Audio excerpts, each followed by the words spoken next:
Welcome, Mary. Thank you. And it's all, the floor is yours, so please okay. go ahead. Yep, thank you. Okay, so I guess I should first of all ask if the presentation is up on screen. It Yep. is. It is. It's, Okay. Yep. All right. Well, thank you all. It's my pleasure to be with you here today to just go over the summary of the housing study update.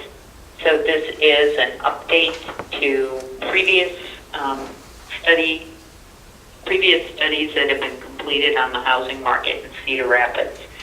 So this is the most recent, and I'm just going to kind of focus on things that we've seen change since last year's update. And so with that, I think we can go to the first slide, Okay. which is just a little bit of background information on the scope. This is kind of just to give an idea of what we do when we do them and kind of how we do it. So the objective is to provide updated information and then current demand estimates for housing products in Cedar Rapids for now and moving forward. This specific update provides an estimate of housing products and demand for the period from 2015 to 2020, so a 5-year period. The approach to identify current and future housing needs for residents in Cedar Rapids and the surrounding area, identify what has changed since the previous analysis. The goal to provide decision makers with an overview of housing conditions for existing and future residents. And so generally, most of the information that's compiled in the report was completed during the late summer, early fall time period. And then a draft was delivered in October, and we're making some small modifications to that based on my conversations with Paula and her department, and we'll be delivering a final yet this month. So moving forward, just looking at the draw area. So Cedar Rapids, the City of Cedar Rapids operates within a regional area for its housing, and the draw area that we have here is consistent with all of our previous studies, so we haven't changed that at all. It includes the flood impact area, which I'll talk about in the next slide, the City of Cedar Rapids, the City of Marion, the City of Hiawatha, and then the remainder of Lynn County.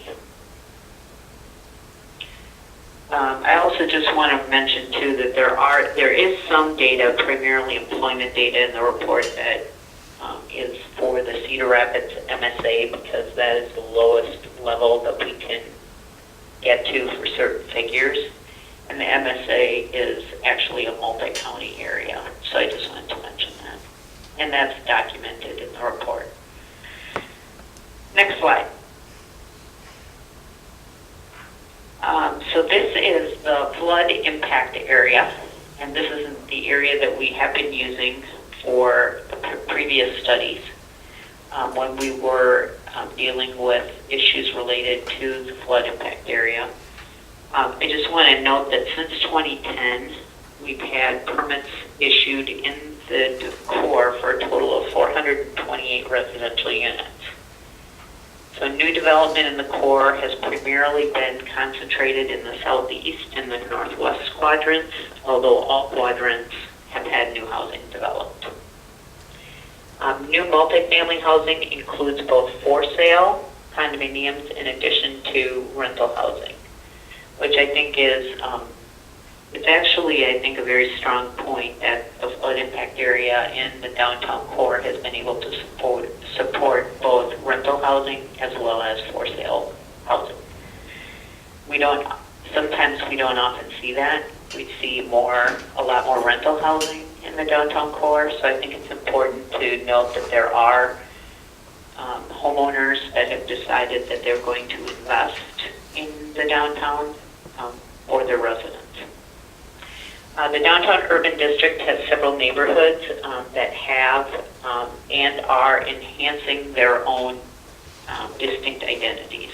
So I think that's also important to note. And this has just really started, I think, there always were identities with the downtown, historical identities, but I think there's been, since new development has occurred and new development post-flood, I think there's some additional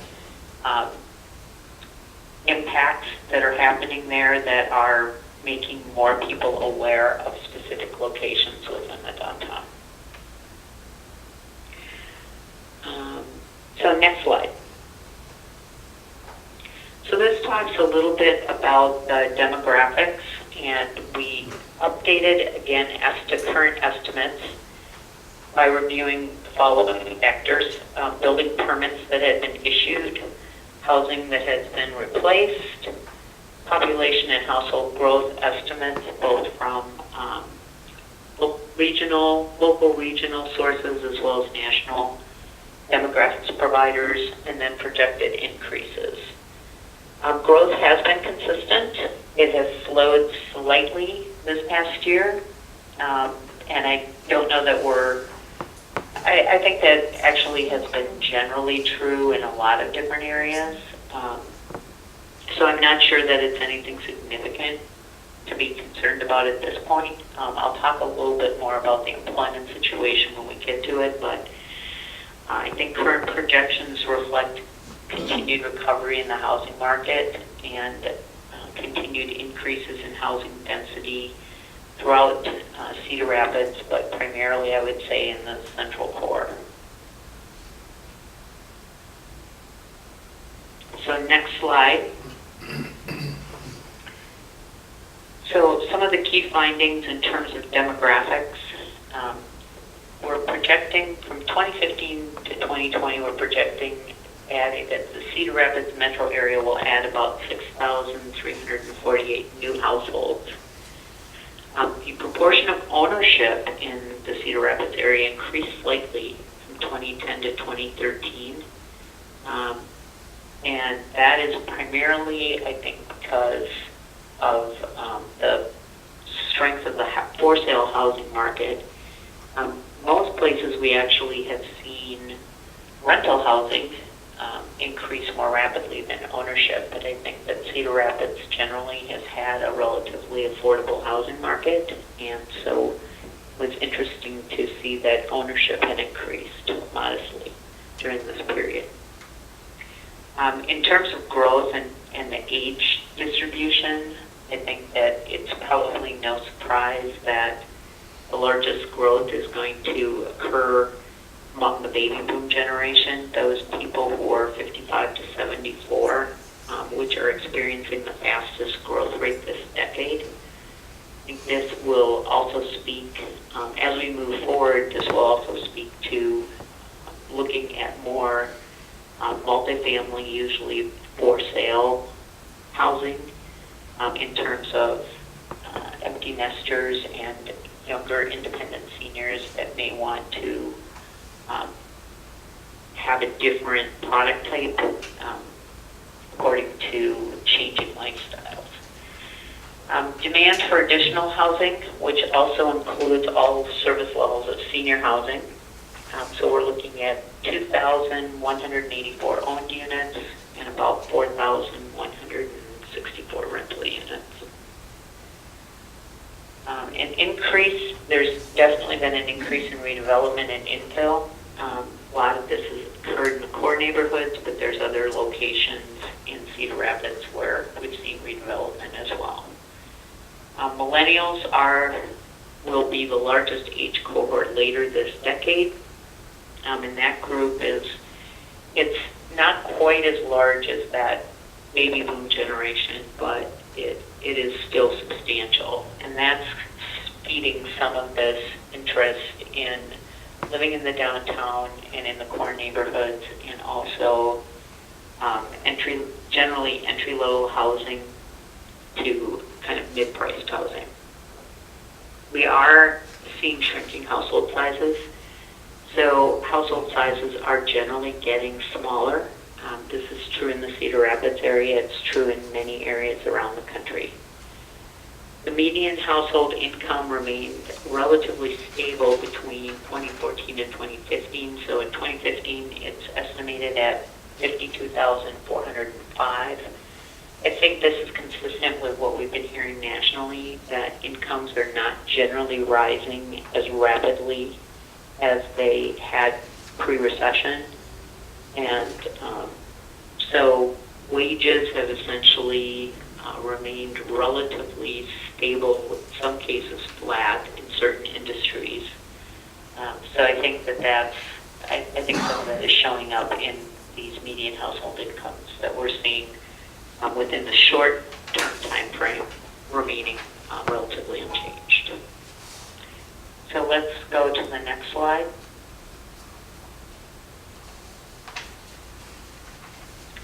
So looking at employment, so between 2001 and 2014, Cedar Rapids MSA increased its employment base by 7,100 jobs, or about 5.3%. 82% of the jobs in the MSA are located in Lynn County. Cedar Rapids City, the city itself, imports workers.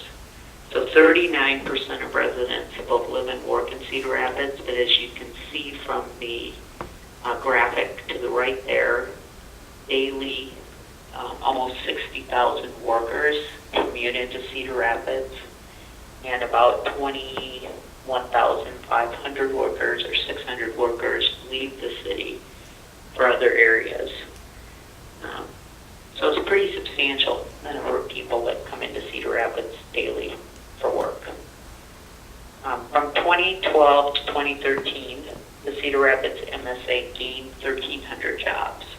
But then from 2013 to 2014, it lost 400 jobs.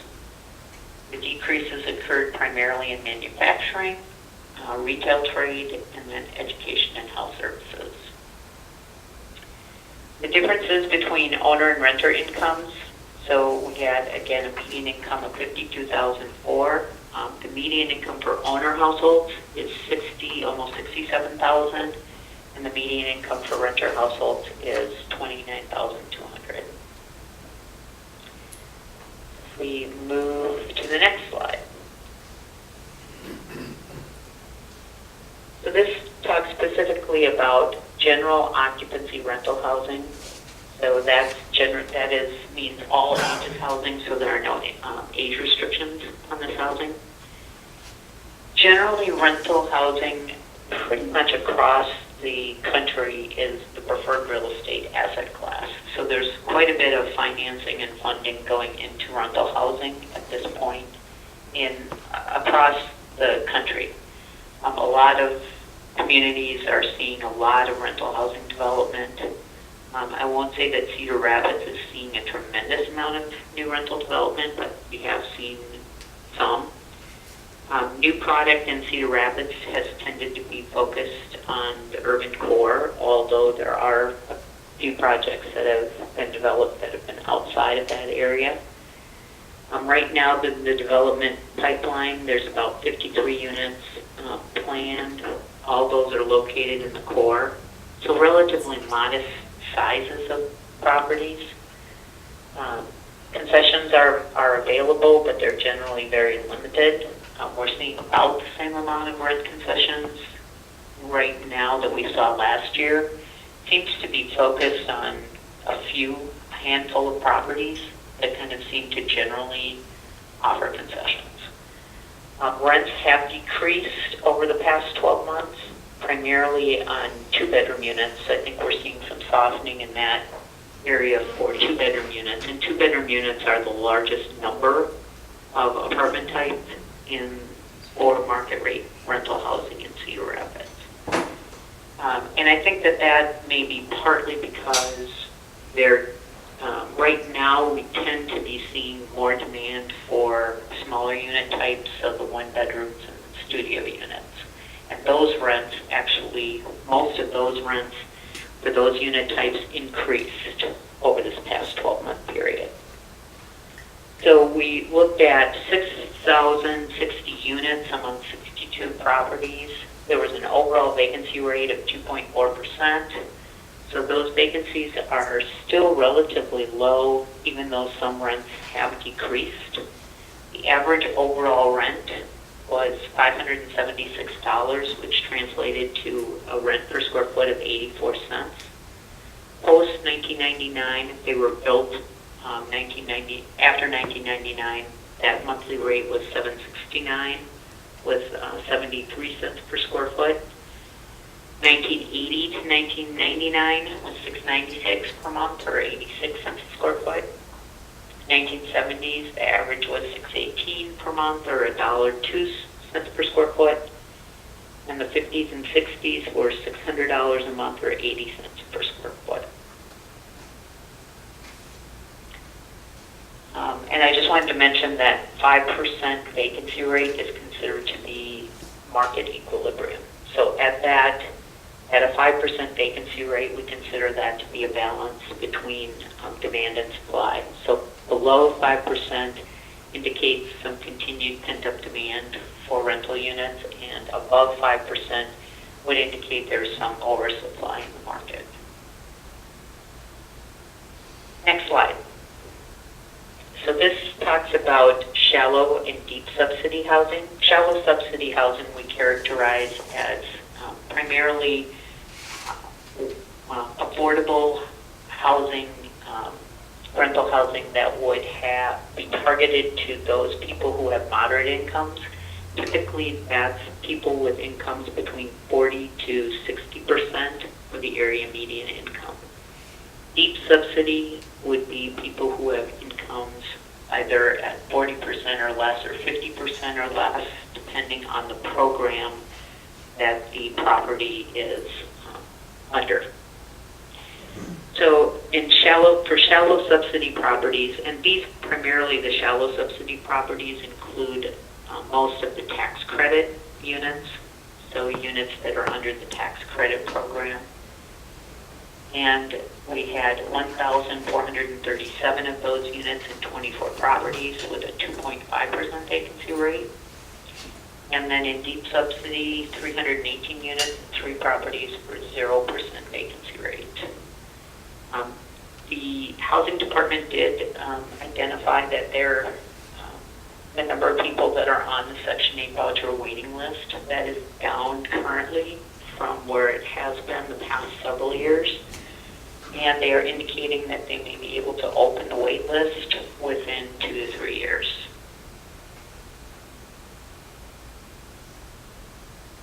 Cost burden households. We typically look at a cost burden household as those households that pay 35% or more of their income for rent.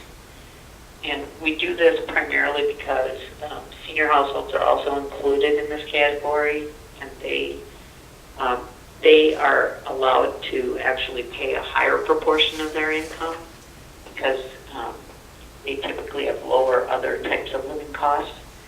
I know that there's some groups that focused almost entirely on 30% and above, but because of that kind of gray area between 30 and 35%, we usually focus on 35% or more. So 21% of renters, about 3,200 households, pay 50% or more of their income for rent, and we would view those households as being severely cost burdened. 32% of renters, or about 5,100 households, pay 35% or more of their income for rent, and they would be the group that's between 35 and 50%. We view those people as moderately cost burdened. Next slide. This talks about senior housing. Cedar Rapids, we identified 1,939 units with an overall vacancy rate among all senior units of 2.7%. So it included deep subsidy, shallow subsidy, and market rate units. Deep subsidy, there were 596 units with a vacancy rate of 1.3%. Shallow subsidy, 159 units at 0% vacancy rate. And market rate, 1,200 units with a 3.9% vacancy rate, and then we divided those out among the various service levels. So active adult is essentially age restricted with no services. Congregate is considered to be independent living with some services included in the rent. And assisted living, of course, has personal care available. And then memory care is those who require care for either dementia or Alzheimer's. And all of those vacancy rates are within, are below market equilibrium. So there's still potential demand for additional senior housing units. Next slide. This talks about the for sale market. The housing market is rebounding in Cedar Rapids. It hasn't been entirely consistent over the past 2 to 3 years, but prices are generally increasing. I think we've seen some fluctuations in terms of total number of units sold, but market times are decreasing, which is very positive. The southwest quadrant has seen the most new development in terms of new construction permits. Average annual starts, and this is since 2010, has been 436 units per year in Cedar Rapids. Reduced development, there has been a little bit of reduced development in the flood impact area in 2015 in terms of number of units permitted, but we know that there are several projects that are in the works that haven't had permits pulled yet. So we expect that that may rise again in 2016. Next slide. This talks just a little bit about how we look at demand. So our demand components, household growth and tenure, which it splits out into ownership and renters. Housing life cycles of major demographic groups, so where various age groups might be in their housing life cycles. Household incomes, product types and preferences. The demand methodology looks at new household formation, so how much new household formation we're projecting over the period. And then we add into that household turnover rates for different types of products. And then also, again, looking at the split between owner and renter. And then demand projections also for different types of housing. Consider income qualifications where they would be appropriate either for general occupancy and senior housing. Senior housing also considers the proportion of homeowners that would use equity from an existing residence towards living in senior housing. And most often we see that occur at the higher service levels. So we typically see people that would use existing equity to afford housing with higher based levels of services, assisted living and memory care. So next slide. This shows general occupancy demand summary for the next 5 years, and it's split out by for sale multifamily units, for sale single family, deep subsidy, shallow subsidy, rental units, and then market rate rental units.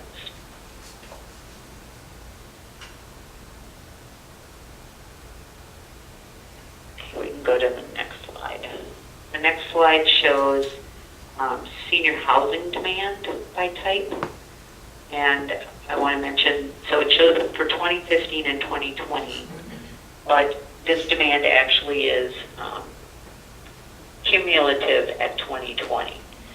So in 2015, there would be demand under the adult ownership, there would be demand for 163. So if no units were built between 2015 and 2020, that demand would rise to 199. So if there's additional senior housing units that are put into the market, those would have to be accounted for within that moving forward to 2020. Next slide.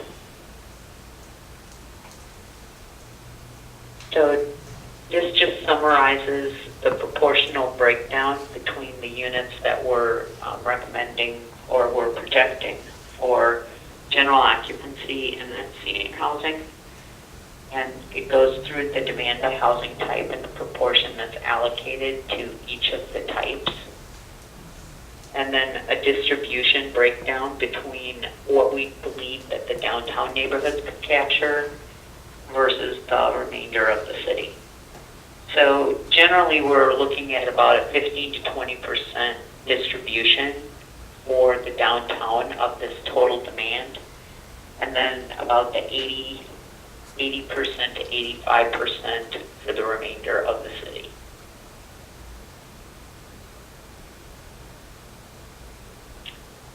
Okay, next slide.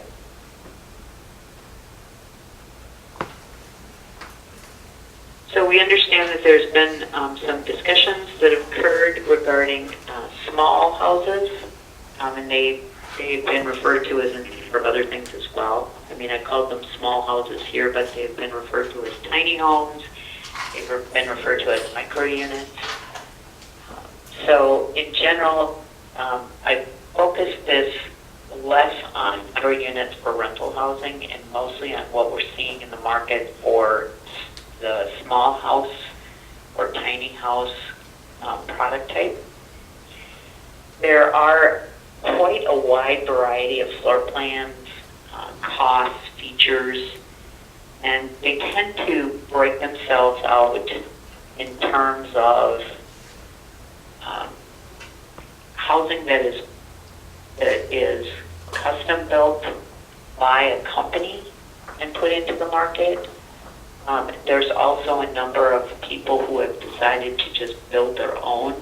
So there's a do-it-yourself component that is out there in the market and associated with this. I think one of the primary, well, some of the prime features is the idea of affordability and sustainability. And the sustainability features are green features that are often built into the housing. I think the other thing about it is that it's a small footprint.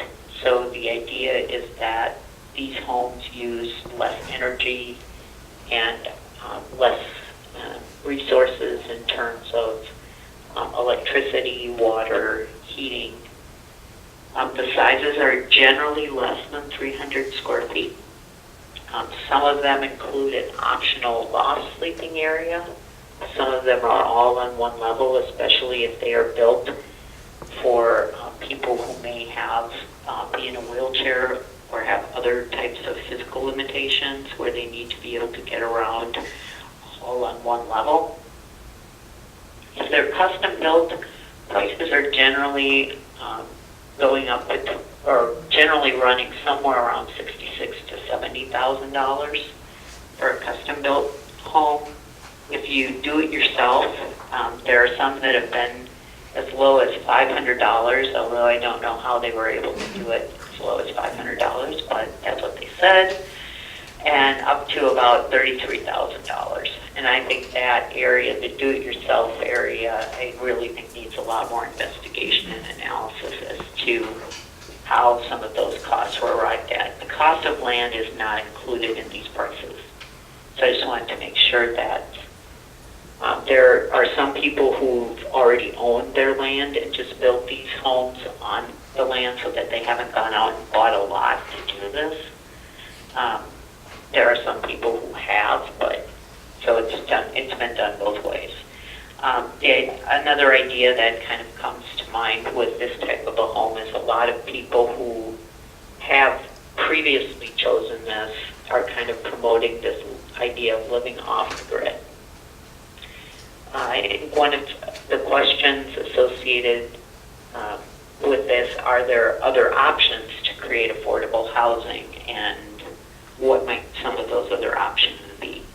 And I think some discussion about what lot sizes would really be, how much building materials would cost, how this would play into certain building requirements and utility connections, if these were going to be done most of the ones that have been done are kind of individual one-off types things. They haven't been done on a large scale, like in a small house subdivision. So they've been kind of individual people taking this on their own, and doing it primarily on land that they either own or land that they went and purchased. Next slide.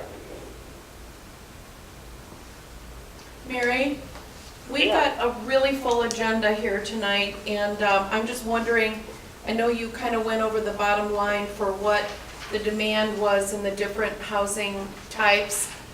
How much more do you have, and can you summarize Actually, this? there's 2 more slides, Okay. but we can actually even skip over the LAHTC proposals if you want to, and go straight to the end. What's the LIHTC proposals? Those are the Those are tax the credit, housing tax credit proposals. and we'll be discussing those in the next So presentation. I think you might be discussing those more anyway. Okay, Yeah. all right, let's go on then. So then we'll just go to the final. So the Cedar Rapids housing market remains healthy and growing. Baby boomers are expected to have the greatest impact on housing demand over the next 20 years, an aging older adult population. For sale market pricing continues to increase. The time on market has decreased and total sales activity is increasing, but at a slower rate than previously. There's a higher number of 2-bedroom rent decreases from 1 year ago with the update, and rents for new product are nearly equal to product that is 15 to 20 years old. Modest drop-off in construction for the flood impact area, but this is expected to come around as more housing is developed. And a drop in employment may have temporarily reduced absorption of new rentals. I think it's going to be important to watch employment growth, at least over the next year to 2 years. A slight increase in owner-occupied housing, which is atypical for most metropolitan areas over this period. And there's continued interest in living in the downtown area and a growing diversity of options.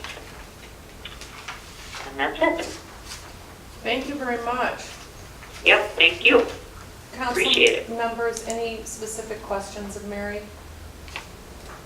Just one quick one. Yep, Pat Shea has a question. Mary, you've been doing Sure. this for 9 or 10 years now, I think. I don't know if you've been doing one every year, but I remember you did the first one a long time ago. I think it's been probably about, well, I think it has almost been, it's probably been about 6 years, I think, 6 or 7 years. Okay, I know it was a long time ago.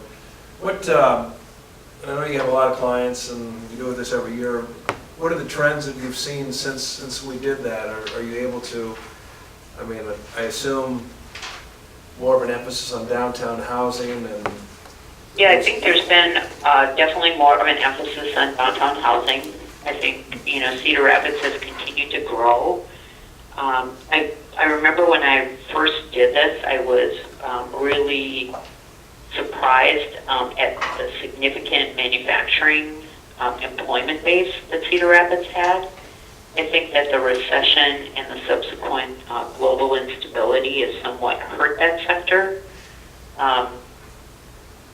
And I'm not exactly sure how quickly or how long it's going to take for that sector to recover. And it's not unique to Cedar Rapids. It's happening all over.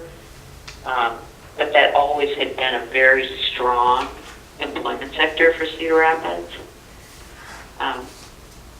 So I think, but I think I want to, I would applaud the community in terms of how it's been able to really, I think, after the flood, really start to gain some momentum in terms of redevelopment and putting new housing back in the core. So I think that's a very significant component, and I see that as just continuing to get better. Okay, well, we required him to do it, so it was good. No, I understand. It hasn't been easy, so. Well, thank you so much. Suzie, anything? Sure. If we're going to continue to grow, but we're growing in the senior area, where's the growth coming from? I'm trying to get my head around. Are we seeing... Well, the growth, actually what it is it's the middle-aged people basically aging into the older group of people.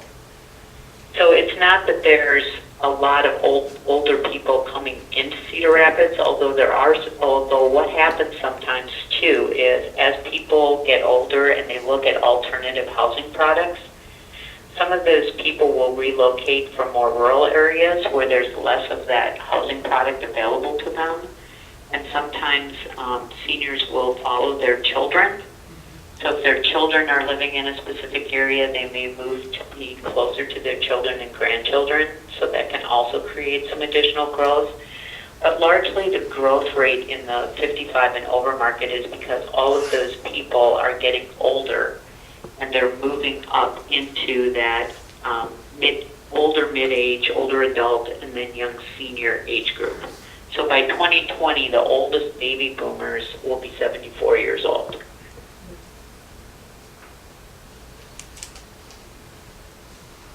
Okay, well, good stuff for us to take a look at and for our development department to use, and certainly, you know, I'm sure that there are communities that don't have demand, and we definitely have demand, and we have builders interested in building, and we have lots, and we have a lot going on, and so, and we have things in process, so it was good for me to see that we have demand in all these categories.